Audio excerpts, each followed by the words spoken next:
Welcome to Does It Matter? People tend to avoid pain. It's a natural reflex. It's something that we want to do. Avoiding unnecessary suffering is one of the great tenets of life. It's a feature of Buddhism. It's a feature of Christianity. It's a feature of many of the great philosophies, is that we want to aspire to the greatest amount of contentment, peace and happiness versus the adversarial traits of life and the difficult traits of life and the struggle and the suffering, some of which is unavoidable. The key is to balance, between being a glutton for punishment and being a coward. In our culture, cowardice is the norm. It really has become the norm. It's funny, people will discipline themselves for work, discipline themselves for their money. They'll work their asses off, they'll educate, they'll do all these things, while many of them, more of them than not, let their bodies go. They have no physical discipline whatsoever. And while most of them have no introspective discipline whatsoever, i.e. the external locus of control is the dominant one, they don't face the pain within. And if they do, it's externalized immediately. It's someone else's fault. It's something else's fault. Were worth looking at. Why do you keep avoiding the inner glimpse? Why do you shy away, rationalize, and close the door on your own accountability? Why? You know you're doing it. You know you're doing it. You can't actually fool yourself. Your subconscious is actually really smart. It's much smarter than the conscious. It knows what you're doing. But it tries to preserve you. It tries to protect you. It tries to minimize your suffering. Sometimes, though, it does so at the cost of your long-term happiness and your long-term peace. Sometimes you got to drink down that ground glass. You got to sit in that boiling water that's inside.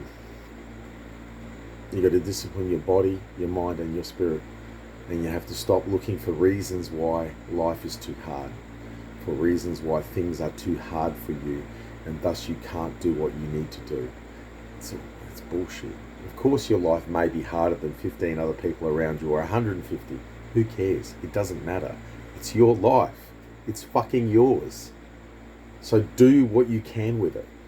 And don't stop until it's moving in the right direction. And then keep that momentum up. Don't stop. Just don't stop.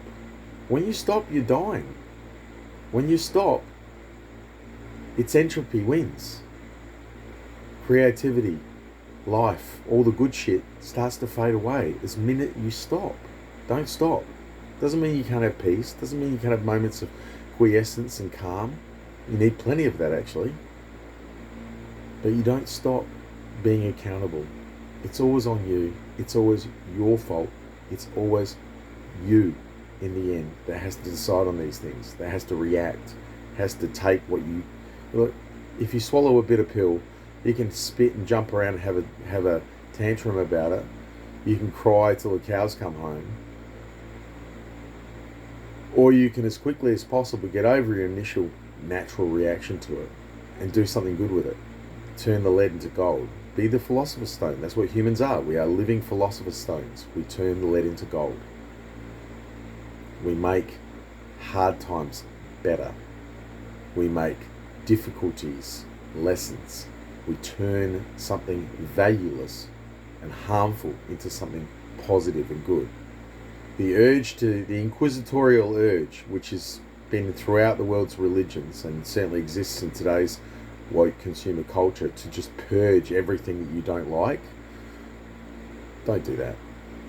Some of the things that you don't like, some of the things you don't want, that you don't enjoy, they're there for your own good.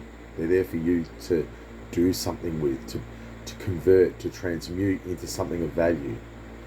And if you push them away, you are literally emasculating yourself. You are literally eviscerating yourself. You're cutting chunks of you off to avoid initial pain, to avoid struggle.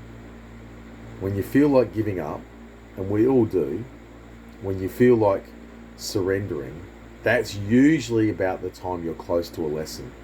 That's usually about a time you're close to an epiphany, you're close to a breakthrough. It's ironic that when people feel often at their absolute lowest and worst, they're millimeters from breakthroughs. They're millimeters from great permanent gains. Don't give up. Don't stop. And stop looking at the outside world for a source of comfort, it isn't there. It's not going to be there. You won't find it in other people. You won't find it in things. You'll find it within your own right action. Right thinking leads to right action. Right action leads to peace and a lot less suffering. In that respect, the Buddhists were 100% right. Oos.